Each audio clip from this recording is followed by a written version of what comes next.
All right, everyone. Again, just giving everyone just a brief moment to get started, but I do want to welcome everyone in. So I'm just going to give us another 30 seconds or so before we get started, and we look forward to having this conversation.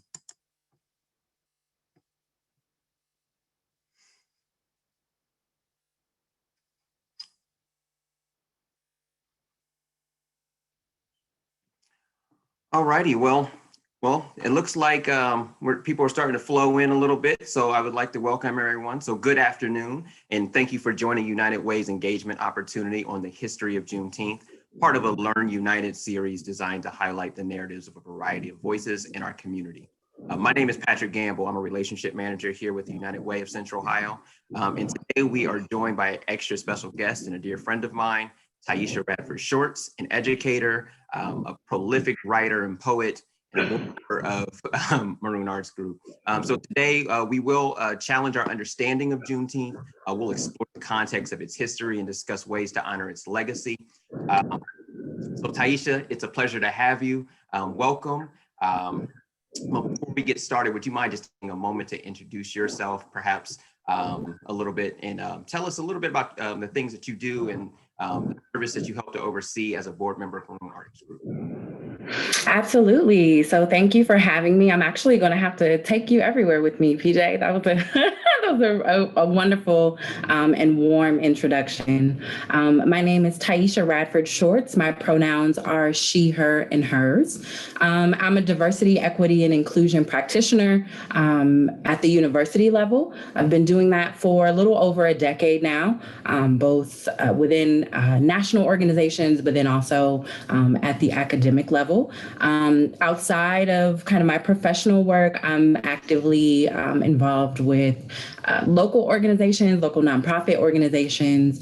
So I'm a founding board member of Zora's House, which is a co-working space for women of color, writers specifically, but creatives generally. And then I'm also a co-chair for the planning committee on the board of Maroon Arts Group. And Maroon Arts Group is an arts organization that kind of emphasizes or highlights performing arts, literary arts, visual arts that has an African diasporic lens or kind of purview. And they allow me to kind of entertain my history enthusiasm, right? So I'm not a academically trained historian, but I'm a history enthusiast. And so through that, I'm able to host a series of what are called community learning groups. And those are free history classes that are available to the public, to the community.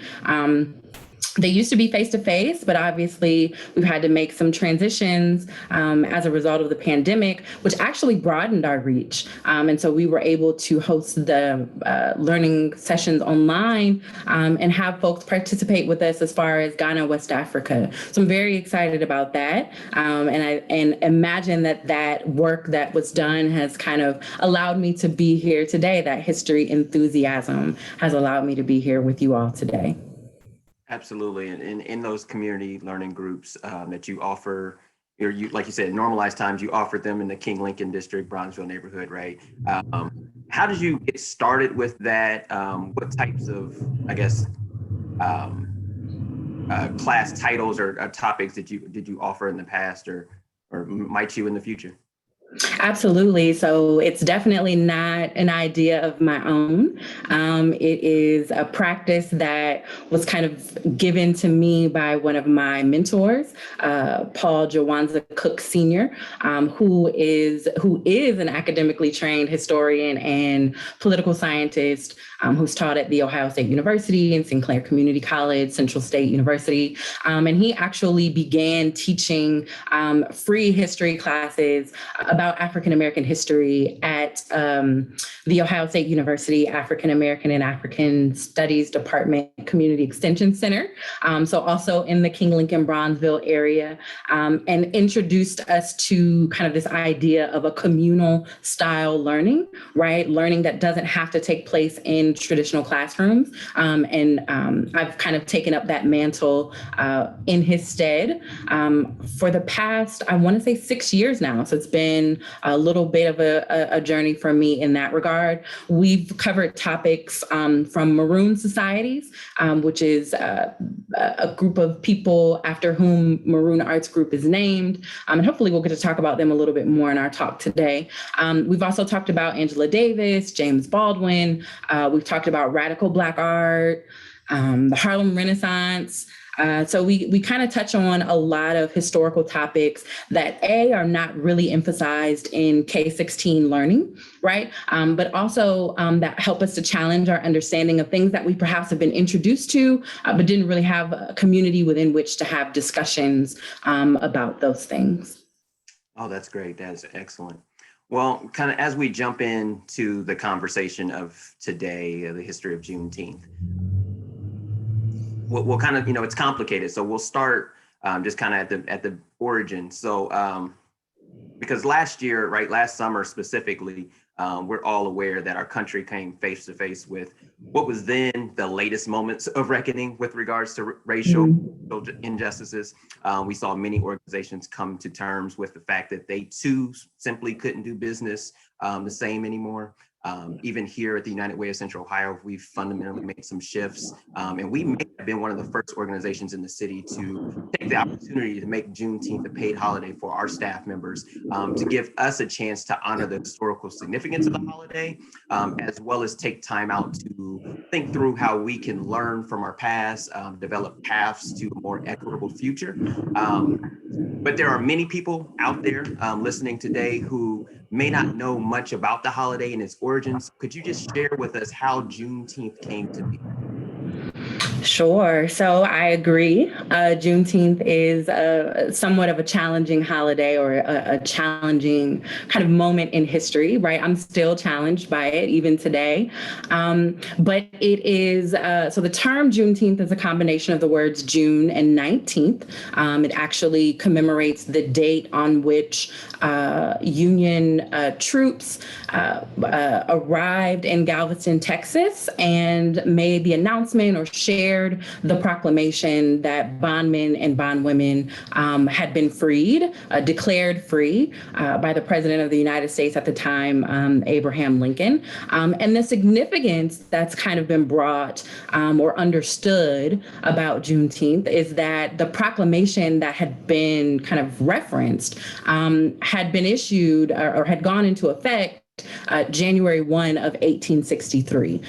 So we're looking at almost a 2.5-year difference between the time or the date of the proclamation when this group of people, or these groups of people, ultimately learned of their freedom. And so during the time from, folks who have grown up in Galveston, Texas, or in Texas and nearby areas where the initial Juneteenth celebrations were kind of held, they talk about former bondmen and women who learned of the news, walking off of plantations, right? Once folks learned of their manumission or their freedom, they went to find loved ones, they went to find relatives. There was a level of mobility that began to happen. And the following year, those who remained in Galveston, Texas, held the inaugural Juneteenth celebration, where several of the traditions that we come to know as being related to Juneteenth kind of began. So the very first Juneteenth celebration was in 1866. It was largely a local kind of celebration, something that took place namely in Texas. About 1980, it became a statewide holiday in Texas. And since then, there have been several states who have turned Juneteenth into statewide holidays with varying levels of observances, everything from paid holidays to citywide ordinances to festivals, etc. And so that's kind of the very short version of how Juneteenth came to be. But like you said, it's still very complicated. I think it's difficult to have a conversation conversation about Juneteenth, without having a conversation about July 4th, right? And without really having a conversation about the Emancipation Proclamation, which was the document that was designed that ultimately made Juneteenth possible. So I'll stop there because I know you have some questions and I don't want to get ahead of the discussion. No, it's great. It's great. And it's a lot to go through, right? So I'm happy to have this conversation. So Juneteenth asked us to consider the promises of freedom, right? Not fully realized here in the United States. So one of the other many iterations of what Juneteenth is that it's complicated. And what has historically been some of those other challenges of the celebration of Juneteenth as a holiday? Sure. So the first or one of the challenges that at least I have had with kind of coming to an understanding about Juneteenth as a holiday is really understanding what level of liberation or freedom could be or should be celebrated by the holiday, right? And so June 19th, 1865 is what we've come to know as like the last or final remaining vestiges of the institution of enslavement kind of dissolving. But the 13th Amendment, which we understand to actually be the formal end of chattel slavery, wasn't ratified until December of 1865, right? And so there's a question of, did the Emancipation Proclamation ultimately free the enslaved bondmen and women, or was it the 13th Amendment? And if it wasn't the Emancipation Proclamation, then was there really, is it really possible, or is it really practical to understand freedom from the context of Juneteenth? So what I mean by that is historians have largely begun to understand Lincoln's Emancipation Proclamation as a military document, right, as a military strategy that ultimately was unenforceable. And so you all will get an opportunity to see a couple of resources that I've provided by the staff. They'll be adding those to the chat box. I strongly encourage people to read the Emancipation Proclamation or to listen to, there are some audio versions of it available online, to actually hear the letter of the proclamation and what it was that Lincoln attempted to do. But one of the challenges that I have with that is that the enslaved bondmen and women, and I'm being very particular about that language. I don't use the word slave because that is a pronouncement of kind of a identity, and I want to use enslaved bondmen and women as a reference to their status or their position, not who they were inherently. Lincoln had an opportunity to free enslaved bondmen and women in the border states, so states like Kentucky, and also in Confederate states, in territories that the Union Army had kind of taken over. And he did not do that. Instead, the Emancipation Proclamation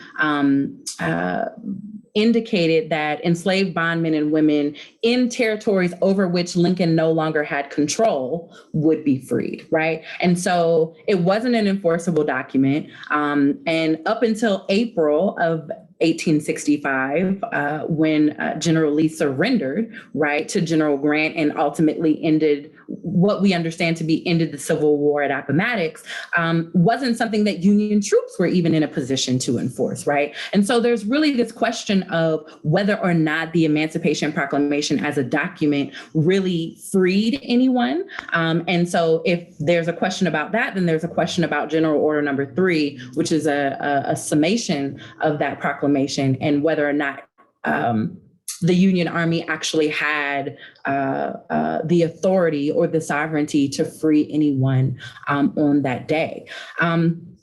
I also offer a reference to, there's a book called Slavery by Another Name. And there's ultimately, I think the History Channel has like a documentary special on that. But there's also a question of once formerly enslaved bondmen and women were freed, the levels of continued involuntary servitude that they ultimately experienced, right? And so this over-criminalization, this institutionalized practice of criminalization that allowed for who was initially the planter class and ultimately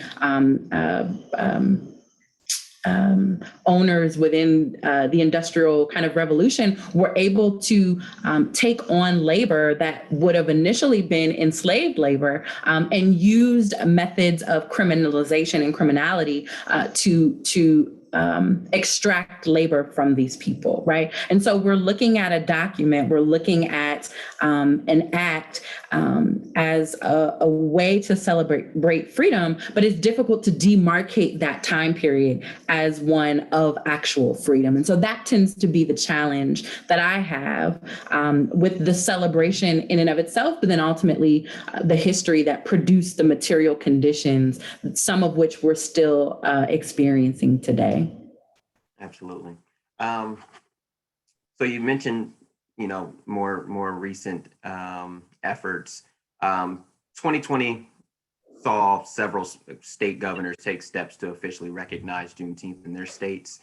This week, we learned that the city of Columbus will also make it a paid holiday for its employees starting in 2022, as well as Senate, who unanimously passed a bill to officially recognize Juneteenth, and that was ultimately passed in the House as well, and will sit on the president's desk for signature. But all while stalling on things like anti-lynching bills, or meanwhile, simultaneously, right, states are passing bills to suppress voter rights and in race theory in school curriculums. So what do you think are the implications of it being recognized federally? What is now what, or the then what, right? Where do we go from here?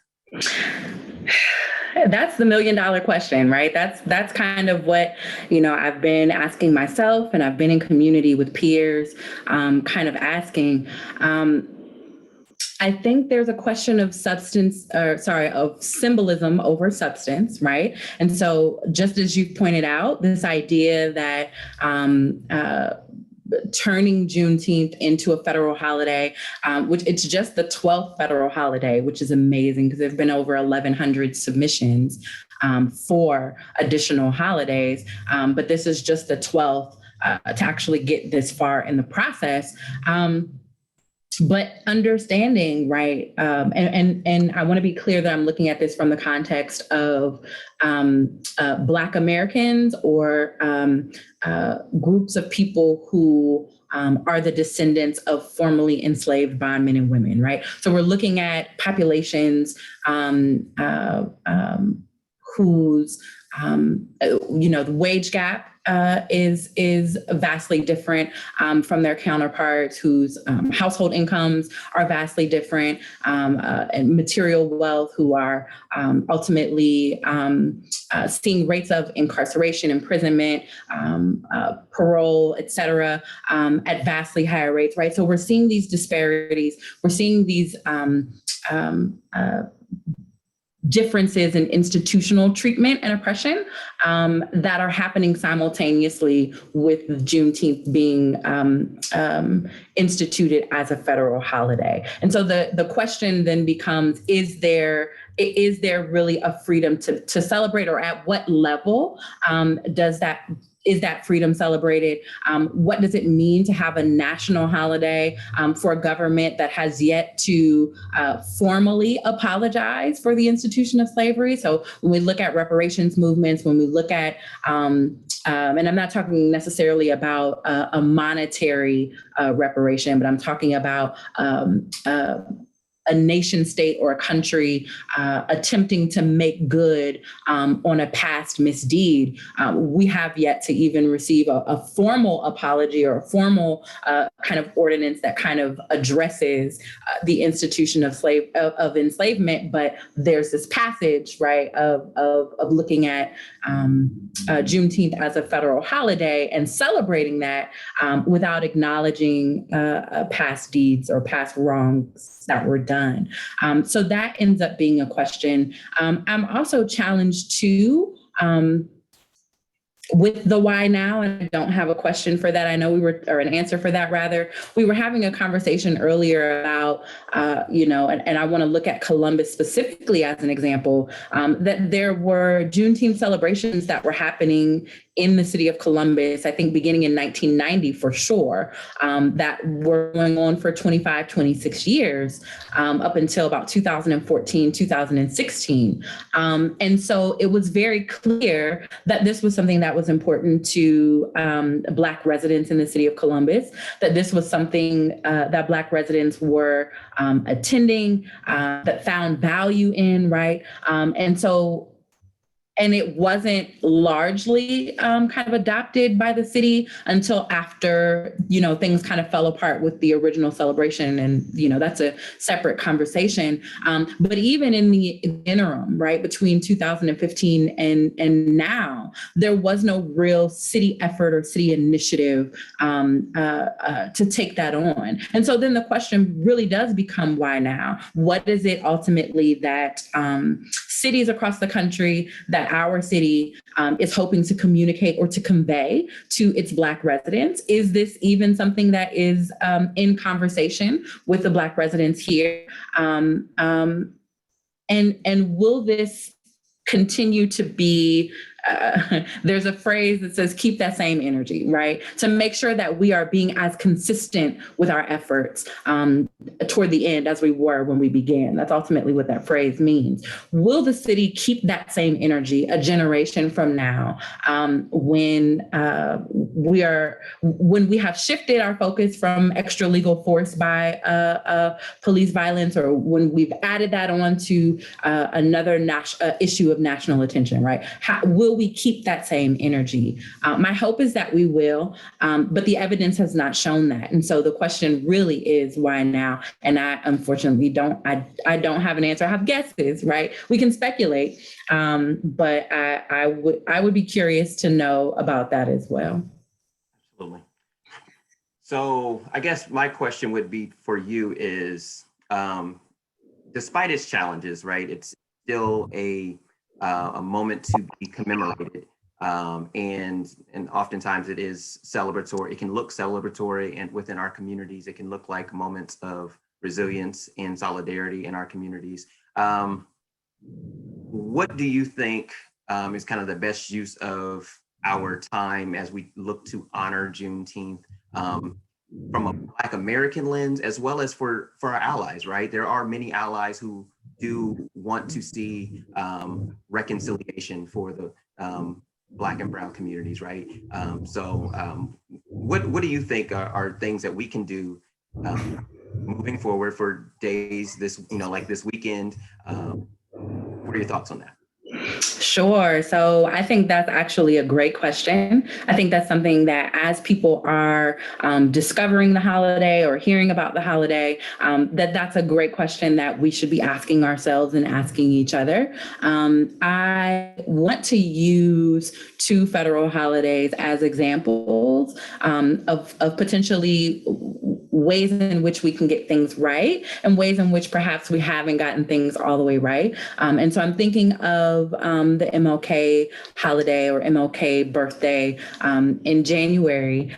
And we've seen frustration, particularly over the past couple of years, where the celebration exists, where the holiday exists, but where people don't feel as though they've learned anything new outside of an I Have a Dream speech, which is an important speech, right? The Martin Luther King's speech on the National Mall was an important speech. That was an important day. So I don't want to dismiss that. But I also know that it doesn't represent the fullness and the breadth of who he was as someone who fought for the dignity and freedom of Black people in the United States, right? And so many people have said that we should be taking that day to continue our study, to review and interrogate more of his speeches, right? Particularly some of the ones, I'm thinking Letter from a Birmingham Jail, where he actually calls to task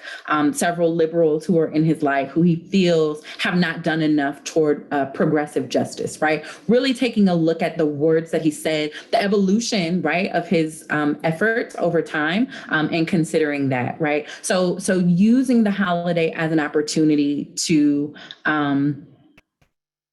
really study what conditions existed and what led to Juneteenth, and then ultimately what has happened since, I think is a very great way to celebrate. I am all for festivals. I am all for parades. I love, as any other, I think American citizen who's kind of grown here their entire lives, I understand the symbolism and the tradition of those types of celebrations. So I definitely don't want to diminish that for those who find value. And I think that we should continue to study it because it is based on a particular historic event that we don't often get to learn about, and that we are finding ourselves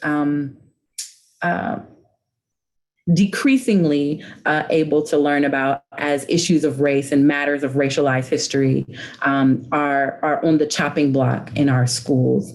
And then the other holiday that I want to consider as we think about ways in which we should celebrate Juneteenth is Columbus Day, right? And that's one of the holidays where as a community, we are coming into this consciousness of who Cristobal Colon, right, who Christopher Columbus was, the types of acts that he was complicit to. I didn't add this to the resource list, but Christopher Columbus kept a journal, right, of his travels, very explicit, very difficult read because he documents in very much detail about the atrocities that happened, right? So we've had the information for a long time about the type of person that Christopher Columbus was. Once we start coming into that knowledge, we want to undo that as a holiday in some way. And there have been calls of turning Columbus Day into Indigenous Peoples Day, or using it as a way to celebrate or commemorate First Nation people. I would caution against that as a nation that also has not offered apology to the genocide of First Nation people, has not restored land, right, to First Nation people. It seems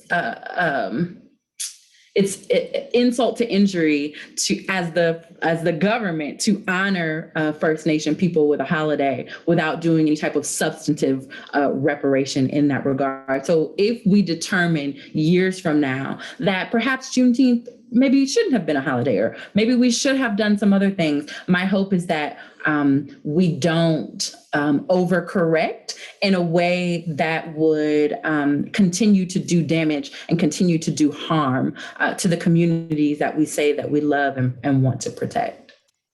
Absolutely, absolutely.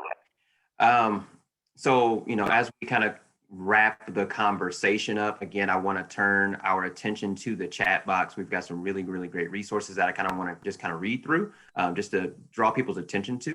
Again, for a book, there is a book called On Juneteenth by Annette Gordon Reed. That's a really great reference that she wanted to point out. Taisha has also referenced, again, the Emancipation Proclamation. You can get it in print or as well as in audio, and we have got a link to that.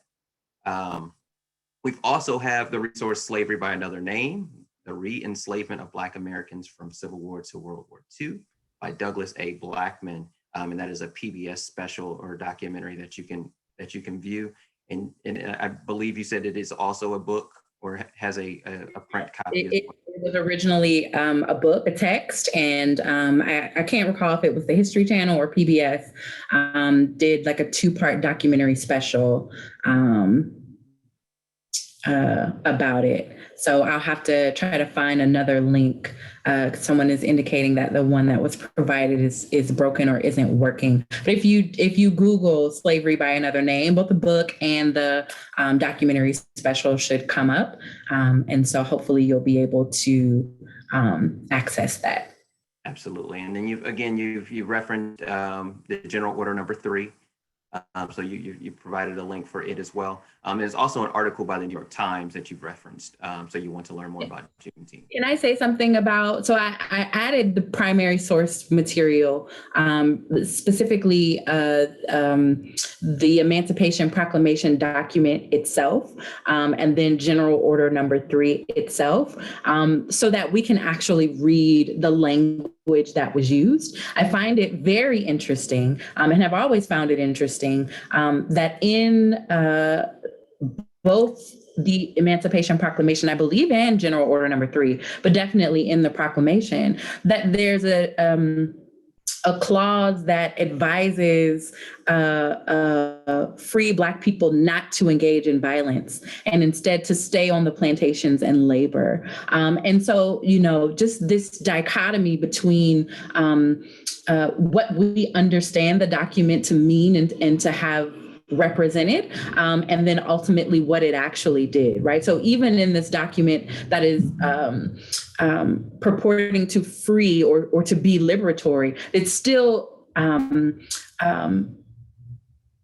adding boundaries, right, to a group of people who arguably would not have become violent, right? I don't know too many people who would become violent behind their freedom or their manumission, right? But saying even in your freedom, you are still restricted at a federal level, ultimately at a state level, and that you don't really have as much autonomy or sovereignty over your own body as you should, right? So I wanted to add those so that people have an opportunity to engage the source material itself, and to really get a read on what the tone was at the time. So sorry about that. I wanted to absolutely add.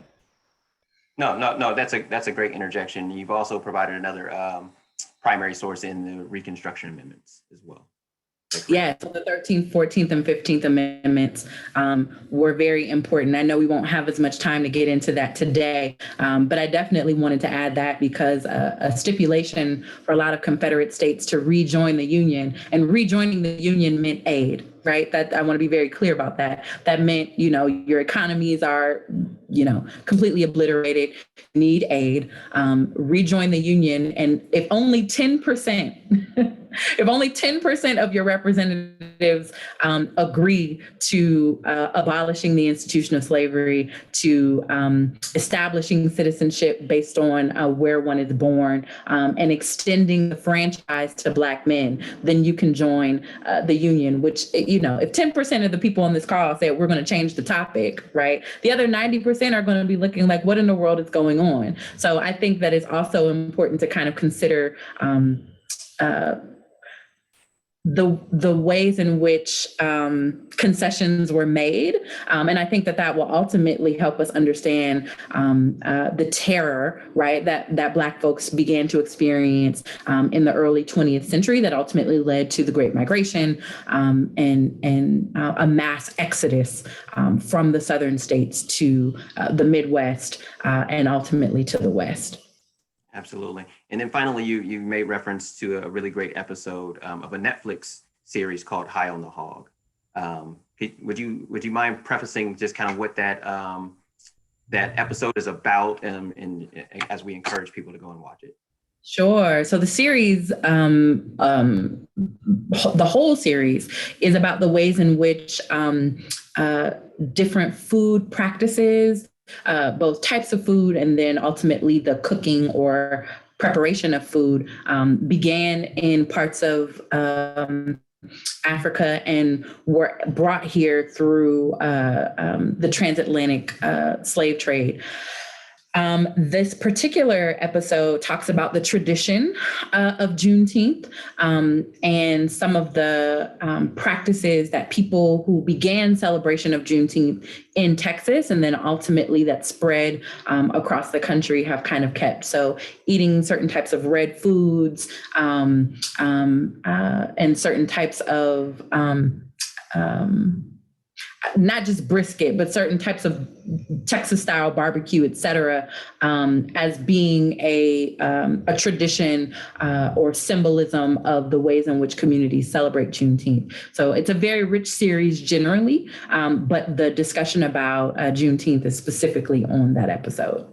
Absolutely. I appreciate it. And I just kind of want to make sure, because we are kind of rounding up on time, I just wanted to make sure if there were any questions in the chat, if you were welcoming any questions before we conclude. So if there are any, feel free to, type any questions in the chat and before we conclude. Right now, I'm seeing many. I do see that one of our guests did pull up a apology to the Native or Indigenous people signed by then President Barack Obama in 2009. And as it was mentioned, it was, kind of lowly publicized, but it did happen. So they did share that source where they can find that. Thank you for that. Absolutely. But we do have a question in the chat that just says, can we discuss a bit more about being a good ally on Juneteenth? I think that's a really great question. What are your thoughts on just, allyship and how they can support us during this time? Yeah, I think that's an interesting question. That would be difficult for me to answer just because allyship looks and feels differently based on the community that you're involved with. But I will say that allyship generally, not just specifically with regard to Juneteenth or with Black communities or African American communities, but allyship generally doesn't begin with you as the person who perhaps wants to be the ally. It begins with the communities with which you would like to be in allyship with. They have to see you as an ally. They have to declare you as an ally. And so your efforts can be well-meaning. Certainly work that you may be doing or contributing to certain causes can definitely be well-meaning, but we cannot claim the title of ally or the action of allyship for ourselves. That's something that the communities that we hope to be in service to have to declare for us. And I would say, are there communities that have determined that you are an ally? And if there are, I would encourage you to go to those communities, go to members within those communities with whom you built rapport, and ask them directly how you can be an allyship to them, because they will have a better and more practical answer. And then also there would be in community with you to either call you out or call you aside if there's something that they are harmed by, or if they feel like their community is not being served by, right? And so a part of allyship also is relationship. It is less performative and more about who are you in community with, who are you in relationship with, and how do they see the service that you are doing? So I hope that answers the question. You're muted, Patrick. We've been doing this for a year. It's still every trip. I actually have a shirt that says you're on mute. It's one of my favorites. Absolutely. But as Juneteenth weekend approaches, are you aware of any celebrations or acts of service that people can get involved in and to honor and commemorate the day? Sure. I know of a couple, but I will highlight that Maroon Arts Group is hosting a Juneteenth festival this Saturday. It is, we have things going on all day, 9 a.m. There's yoga. I think there's some more physical activity that morning. And then we have some poetry, we have some live music, we have some art making that's happening physically on the site. So if you look up maroonartsgroup.com, it will have a listing of events, and the Juneteenth celebration should be one of the first things that comes up for folks to view. Absolutely. And forgive me if I'm wrong, is that going to be hosted at the Impact Box Park? It will. It will be at the Impact Box Park, 925 Mount Vernon Avenue. And I think that'll also be listed on the site. I always direct people to the website because there are things that there are programmatic and event updates that happen that I'm not always aware of. But the site is usually the most up-to-date resource. Or social media. Maroon Arts Group is also on Facebook and Instagram. As Maroon Arts Group or as MAG, M-A-G, and you can find updates to events and programs there. Thank you for adding that to the chat. Your folks are on it. Absolutely, absolutely. Well, if there are no more questions, I would like to take this moment to thank Taisha and all of you who have tuned in to join us this afternoon. We hope that this event has encouraged you to explore more of the opportunities within Central Ohio and our neighborhoods. For more information about additional programming or how you can get involved with Leaders United, the host of this Learn United series, please visit the United Way of Central Ohio's website. That's www.liveunitedcentralohio.org/events. You also be sure to follow us on social media. You can find us at Instagram and Twitter at UWCO, as well as Facebook, YouTube, and LinkedIn at United Way of Central Ohio. Again, we thank you for joining us today, and you all have a very, very happy Juneteenth weekend. And again, thank you to Taisha. Thank you. Thank you. Absolutely. Have a great day.